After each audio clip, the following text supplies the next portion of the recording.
Slogan অবশ্যই রাজনীতিতে একটা অত্যন্ত প্রয়োজনীয় একটা বিষয়। স্লোগান ছাড়া রাজনীতি কখনো রাস্তায় কখনো রাজনীতি করা যায় না, স্লোগান থাকতে হবে। তবে এই স্লোগানটা কখন কোথায় দিতে হবে এটা জানতে হবে। যখন তখন যে কোনো জায়গায় স্লোগান দেওয়া যাবে না, যখন তখন যে কোনো সময় প্রতিবাদও করা যাবে না। তোমরা এই যে সাংবাদিক ভাইদের উপস্থিতি নিয়ে একটু বিরক্ত হচ্ছে আমি জানি, দেখা যাচ্ছে না কিছুই, আমারও খারাপ লাগতেছে, কিন্তু উপায় নাই। তো আসলে ডায়াসটা করা উচিত ছিল যেভাবে, যাতে সাংবাদিক ভাইরা কভার করতে পারে, সেটা হয় নাই। তো যাই হোক, আজকে আমরা যখন এখানে সদস্য সংগ্রহ অভিযান শুরু করেছি, নতুন যারা সদস্য হবেন সবাইকে আমি চিনব না, হয়তো দেখবো না হয়তো, আর যারা নবায়ন করবেন তাদের মোটামুটি সবাইকে আমি চিনি। তা আমার কথা হলো যে যারা নাকি এই কথা ইতিপূর্বে বক্তারা বলেছেন, সদস্য সংগ্রহের ব্যাপারে আমাদের অত্যন্ত সাবধান থাকতে হবে। কিছু গোষ্ঠী আছে, কিছু লোক আছে যারা সুযোগ সন্ধানী, কোনো সময় রাজপথেও আসে নাই, মিছিলও করে নাই, মিটিংও করে নাই, হয়তো আমার সঙ্গে আপনার সঙ্গে একটা যোগাযোগ আছে কিংবা ছিল ব্যক্তিগত, কিন্তু সেই সুযোগ নিয়ে তারা বিভিন্ন অঞ্চলে বিভিন্ন সময়ে বিভিন্ন জায়গায় সুযোগ নিচ্ছে, চাঁদাবাজি করছে, দখলবাজি করছে, আর বিএনপি বদনামটা বিএনপির ঘাড়ে আসতেছে। এখান থেকে আমাদের সাবধান থাকতে হবে এবং ওই শ্রেণীর লোককে সদস্য করা যাবে না।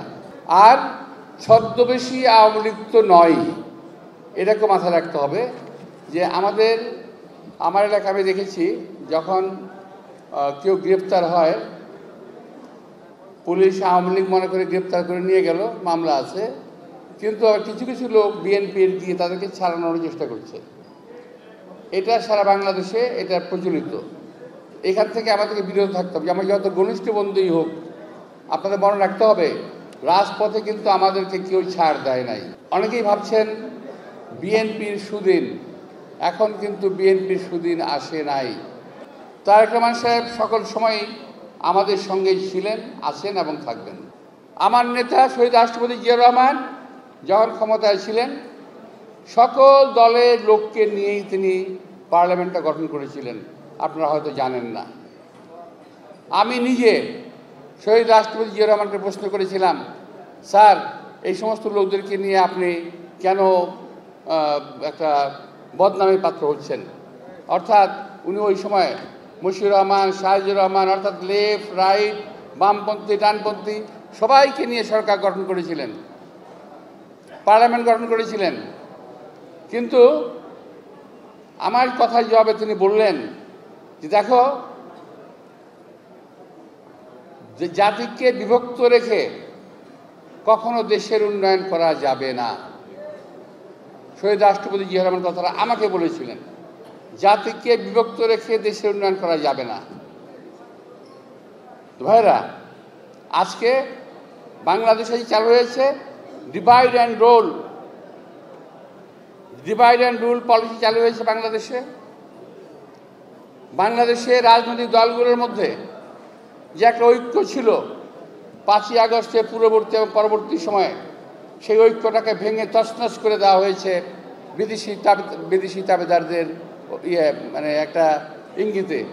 বিএনপির বিরুদ্ধে চাঁদাবাজি, দখলবাজি অভিযোগ করা হচ্ছে।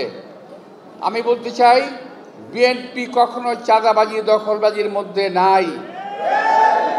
এখন প্রথম দিকে যারা করেছিল, আমাদের নেতা তারেক রহমান প্রায় 1 থেকে 1,500-এর মতো দল থেকে বহিষ্কার করেছে। আমরা তাদের বিরুদ্ধে ব্যবস্থা নিয়েছি, এখন নাই। তাহলে এখন চাঁদাবাজি করছে কারা?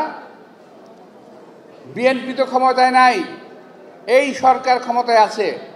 আমি এই সরকারকে বলতে চাই যে এই চাঁদাবাজ যেখানে আছে, যে দলালির হোক, বুকে সাহস থাকলে দেখে ধরে ফেলেন। কিন্তু আপনাদের বুকে ওই সাহস নাই, কারণ আপনার দল, আপনার সাঙ্গপাঙ্গ যারা আছে এই সরকারের, তারাই নিজেরা এখন চাঁদাবাজি করতেছে। বড় আকারের চাঁদাবাজি, ছোট আকারের না।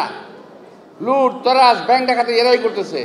90,000 কোটি টাকা গত 8 মাসে পাচার হয়ে গেছে। ভাই, এই অত্যাচারে তো আওয়ামী লীগকে আমরা তাড়িয়েছি, হাজার হাজার কোটি টাকা পাচার করেছে। এখন আমরা পাচারকারীদের পাল্লায় আছি। এখনো এই দেশ থেকে যাদের আজকে দেখেন দেশে কিন্তু শান্তি নাই। সবাই বলছে একমাত্র দেশে একটা এই সরকারের প্রশংসা করা। খেয়াল করে দেখবেন, আর পত্রিকা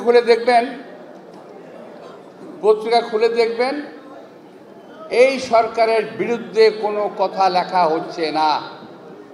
কোনো পত্রপত্রিকায়, ইলেকট্রনিক মিডিয়া, কোনো মিডিয়াতে সরকারের বিরুদ্ধে কোনো কথা নাই, সরকারের সমালোচনা নাই। মিডিয়ার আজকে স্বাধীনতা নাই। আওয়ামী লীগের সময় স্বাধীনতা ছিল না, আজকেও স্বাধীনতা নাই।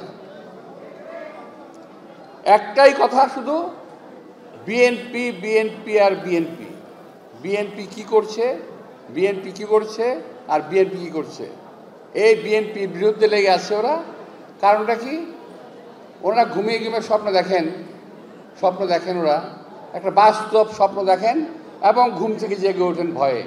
সেটা হলো বিএনপি তো ক্ষমতায় আসতেছে, নির্বাচন দিলে বিএনপি ক্ষমতায় আসবে, এটা তারা নিশ্চিত হয়ে গেছে।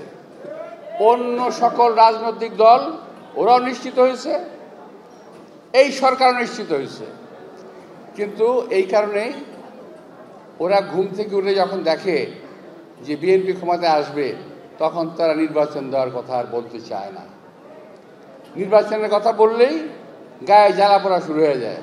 মনে হয় নির্বাচন শব্দটা একটা অবৈধ শব্দ, নির্বাচন শব্দটা যেন উচ্চারণ করা যাবে না, নির্বাচনের কথা বলা যেন পাপ। আমরা গত 17 বছর আন্দোলন করেছি রাজপথে। কি জন্য ভাই? কথা বলার অধিকারের জন্য, গণতন্ত্রের জন্য, নির্বাচনের জন্য রাজপথে আন্দোলন করেছি। আমরা আন্দোলন করে আওয়ামী লীগকে দুর্বল করেছি। একটা সময় যখন দেখতে পেলেন, এই সরকারের কর্মকর্তারা দেখতে পেলেন যে বিএনপি তো আন্দোলনের ফল তো ঘরে তুলবে, তখন তারা হঠাৎ করে এসেই ওনারা আওয়ামী লীগের পতন ঘটিয়ে দিলেন। আর এই আওয়ামী লীগের পতন তো একদিনই ঘটে নাই রে ভাই, একদিনই ঘটে নাই। তো এখন বিএনপি যাতে ক্রেডিট নিতে না পারে, এই কারণে এই কাজটি আপনারা করলেন। যাই হোক, যা করছেন করেন। এখন কি করছেন? সরকারে এসে কি করতেছেন আপনারা? আমার বদ্ধমূল ধারণা, বাংলাদেশের স্বাধীনতা সার্বভৌমত্বকে যে রক্ষার জন্যে শহীদ রাষ্ট্রপতি প্রাণ দিয়েছেন, যে রক্ষার জন্যে আমার নেত্রী বেগম খালেদা জিয়া এত বছর জেল খেটেছেন, যিনি আজকে মৃত্যুর মুখোমুখি, যেই স্বাধীনতার কারণে আমার নেতা তারেক রহমান দেশের বাইরে আছেন, সেই স্বাধীনতার সার্বভৌমত্ব আজকে হুমকির মুখে।